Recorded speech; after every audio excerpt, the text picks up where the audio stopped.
किस उम्र में तुसी अलग अलग सवाल सो, बच्चों को किस उम्र में अलग अलग सवाल सो, ये बहुत बड़ा सवाल है।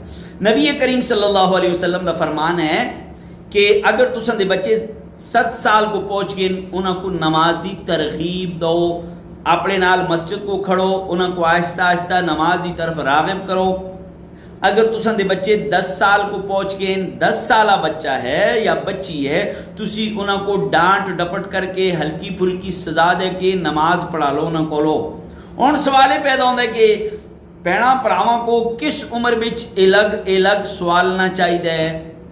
तो जी सुनो, 10 साल दे हो जुलन बच्चे उनको अलग अलग सवालो, उनको एक जगह बिच नहीं सवालना चाहिए, उनको एक जगह बिच नहीं सवालना चाहिए, एक जगह बिच उनको नहीं लेटना चाहिए, अलग अलग लेटनो और अलग अलग सेवनो। ये शरीयत दा हुक्म है, शरीयत दा हुक्म है। उम्मीद है कि मसला समझ आ गया। उसी अगर समझ ना आया तो तुसी सवाल कमेंट विच पूछ सकते हो।